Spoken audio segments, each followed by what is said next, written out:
we need to produce 10 times that volume for just one geothermal well. And that volume will only support, based on flash technology, that volume would only support about 5 megawatts of generation. And you, as investors, understand that the more megawatts you generate, the more electricity you sell, therefore the more money you make. So drilling one well is not sufficient. You need more wells. If you want to have 50 megawatts, you're going to have 10 of these. And that's exclusive of injection wells. That's just production. Any geothermal development is a balance between production and injection. And in this particular case, you haven't really, with one well, you haven't really established the volume of the resource. You haven't established the longevity, the productivity. You haven't established whether wells interfere too much and therefore will decline at a greater rate than you anticipate. You haven't anticipated where you might have to inject. And you don't want to be injecting cold water where it's going to wind up quenching the hot water that you're trying to produce. Or that an injection well might suddenly, dump cold water into your system and poof, that's it. That's the end of your $200 million investment. So we need to do more than a lot of other renewables that we're being compared to. And it's a comparison of value and risk, and a comparison of different constituents and different technologies. And I'm sure at this conference, every one of the utilities developers and investor financiers have shown up at one particular time during the day. I'm probably talking to them right now. So how do the different renewables compare?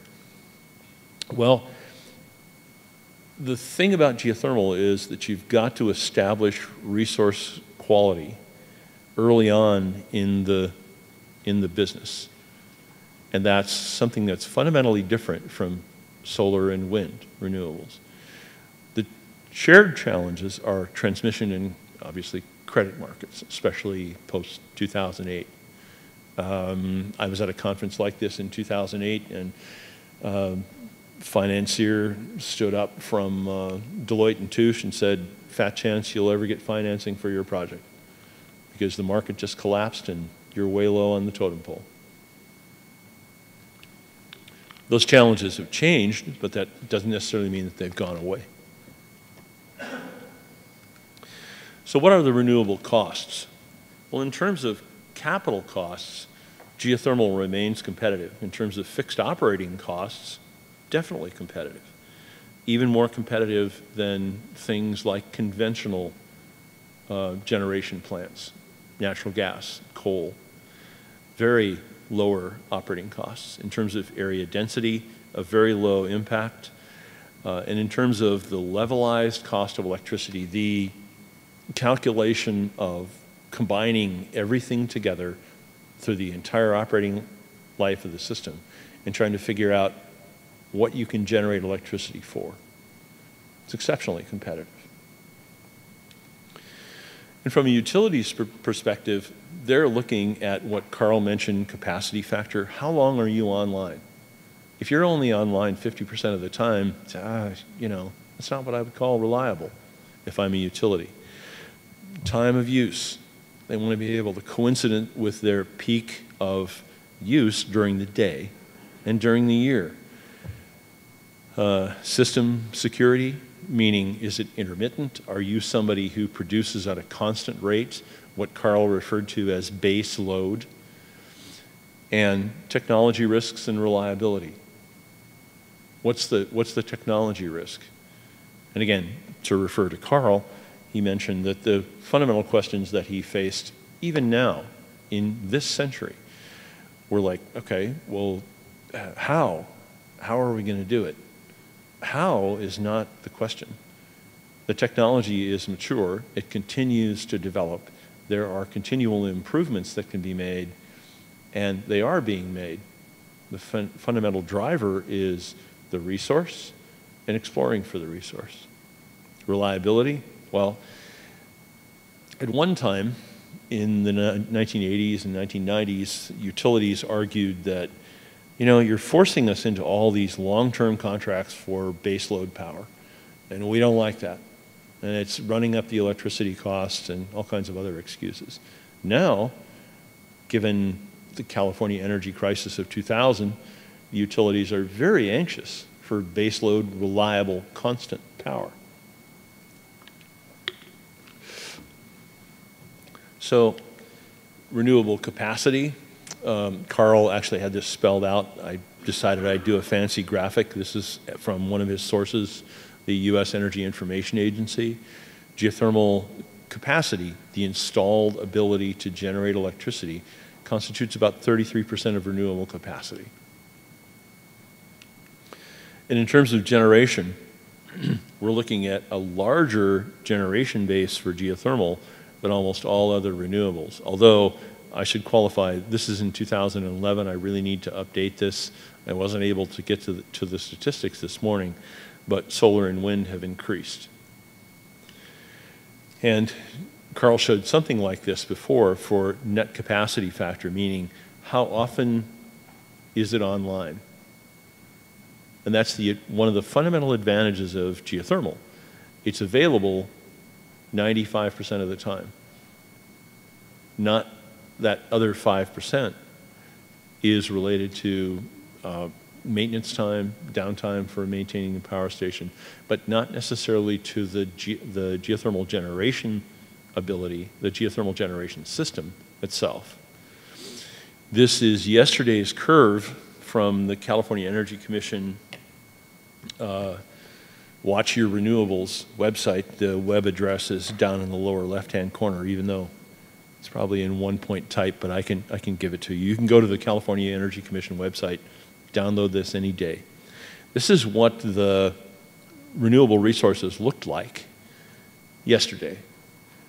And you'll notice the huge peak in solar thermal because obviously the sun is shining during daytime, and the equal peak in wind generally at night.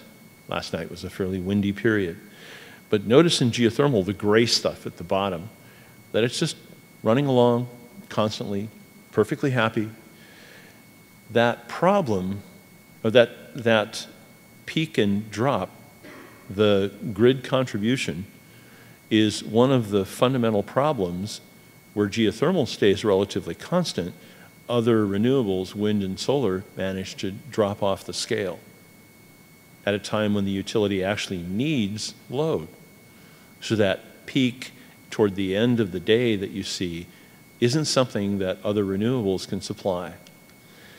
And part of that is, to go back to the energy crisis of 2000, one of the things that really jerked the market around a lot was the ability to not necessarily constantly supply power, and with the desire to have more and more renewables, specifically solar and wind, you're essentially trying to build into a system, a grid generation system, a grid supply system that is built for constant power, and you're building in variability, the kind of variability that virtually brought California to its knees in 2000.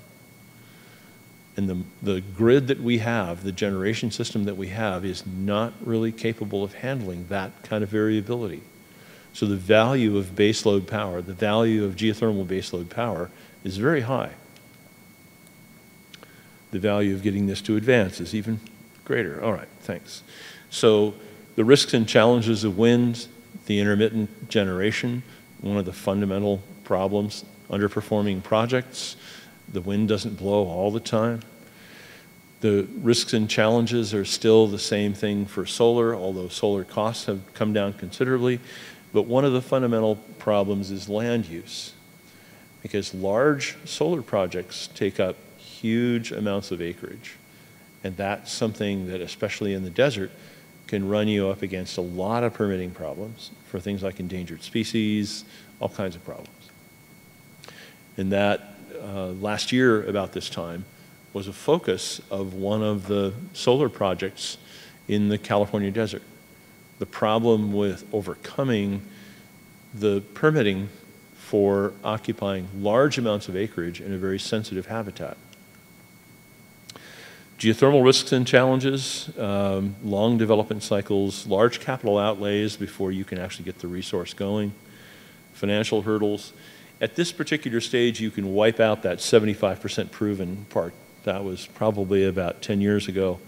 Nowadays, whenever we deal with banks, especially in foreign settings, going to a bank without 100% of the resource proven. In other words, let's just say 3 wells drilled, a reservoir thoroughly tested and stressed, developing all of the data that show that the resource will last over a long period of time. Without that, it's fundamentally impossible to get financing. And the other problem that everybody asks about is resource depletion. If you're producing these tremendous volumes of fluid, why is it renewable? That's because more than 75% of the heat remains in the rocks. Only 25% of it is contained in the fluid. So if we're re-injecting, if we're returning all the fluid, all that working fluid to the subsurface, we can continue to generate more and more over a long period of time. How long? Well, as I said, geothermal systems are ephemeral. Shortest life would be something like on the order of 15,000 years. Longest, maybe 100,000 years. That's a considerable period of time in terms of utility scale.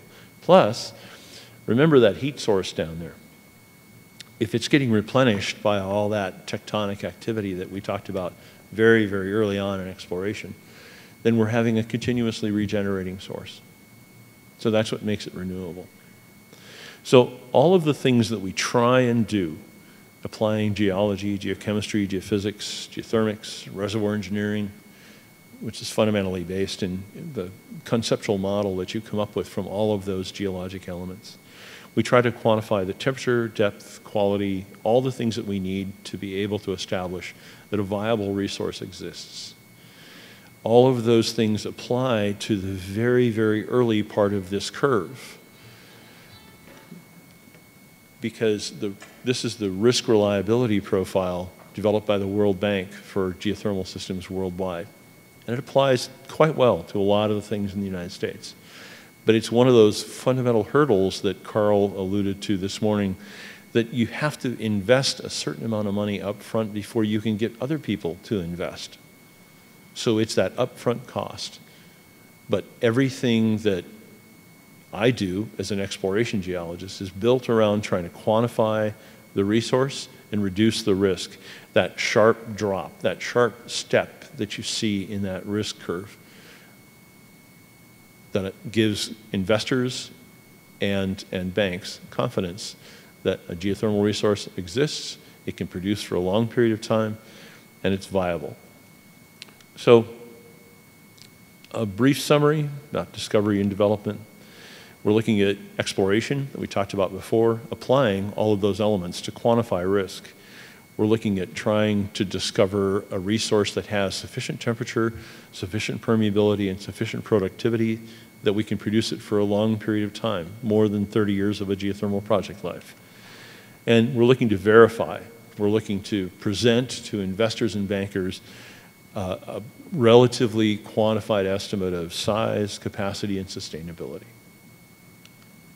I appreciate your time. Thanks very much.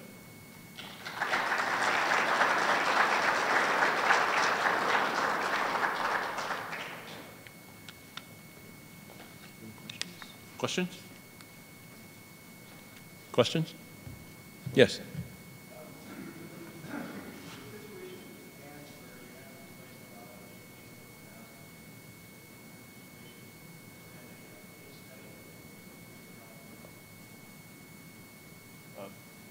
Let me clarify. Are you saying, has there been a case study?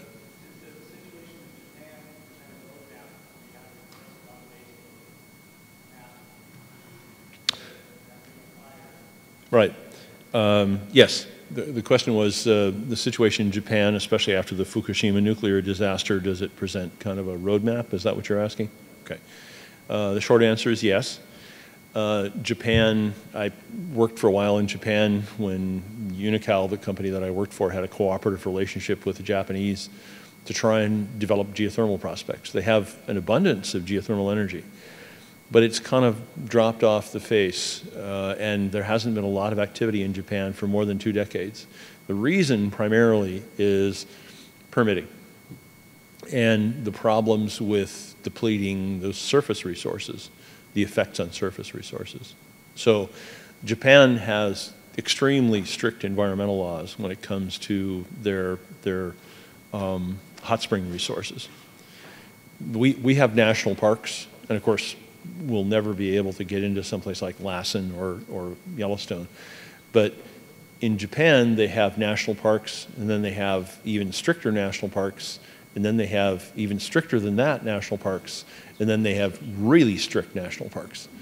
So they've made a choice.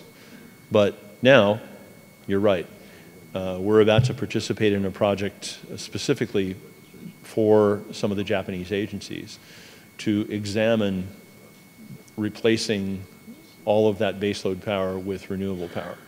And that's focused on the Fukushima area. I believe the prefecture is Daiichi. And what they want to do, the goal, is to produce 100% of the renewables that are available there, rather than the nuclear plant. They've pretty much conceded that, 3 explosions in reactors probably is going to render it unusable for a period of time. Other questions? Yes?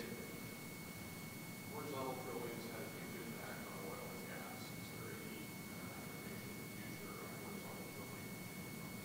The question was horizontal drilling in geothermal and comparing it to the impact in oil and gas. The answer is yes. The problem is how to do it. For the most part, we were discussing one of the earlier questions about drilling. As long as you are circulating dense mud in a hole, you can put tools down in the hole that allow you to steer the drill bit around. But once you stop drilling with dense mud, and some geothermal wells, like say for instance at the geysers, are drilled with air, primarily because you try to preserve that permeability that you're looking for. You lose the ability to steer things. And so you can set things up before you get to that stage. But after that, it's pretty much hook and crook. It has been done at the geysers. Near horizontal drilling has been done at the geysers. And since most of the fractures that you're looking for are near vertical, you want to be able to cross as many of them as possible. There are programs within geothermal drilling where you use log data and also geology data from the surface to try and fix what the stress directions are and try and map out what the existing fracture network might look like, and then drill sort of perpendicular to that fracture network, hopefully in the direction where stress allows them to be open. So yes, that is a fundamental tool, but trying to be able to steer a drill bit at definitely horizontal levels, no, not really. It's coming, I hope. There are programs, say for instance, you may have heard the term EGS, no, not my company, but an acronym that's applied to engineered geothermal systems. And a lot of the things that are going to come out of that technology as it develops is going to aid the geothermal business to do that sort of thing. Yes? The question was, does geothermal use fracking? The answer is no. Geothermal systems are tectonically active. I'm sure I emphasized that if I didn't mention it about tectonically active areas. So there is a fundamental background of earthquakes always occurring in those. That's why they're called tectonically active areas. But none of the earthquakes that have occurred in geothermal systems that are being produced have been large, and none have been above the general background of what's occurred in the past.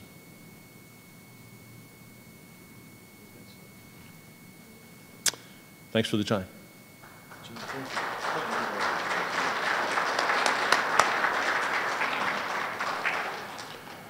Okay, you may think it's over, but it's not. in so much as there's going to be a pre-development financing class, as it might be, seminar. If you would go to the registration office where you signed in, they're gathering the people there, and that will be ongoing. And other than that, and the trade show is going to be winding down a little bit. Other than that, we're pretty much adjourned. So, oh, one other thing. If you drove through El Centro for the past, I don't know, 2 months or so, you might have seen the Blue Angels flying around. And Ivy EDC has a chalet, which means there's beer, wine, and food with a tent that's located about 20 yards from the aircraft at the air show. And you need a special ticket to get in there. Tim Kelly has those tickets, so if you want to go see a real good air show tomorrow, or yeah, Saturday, see Tim, he's right back there, and he'll set you up with the tickets. And that's the final announcement. We're adjourned. Thank you very much.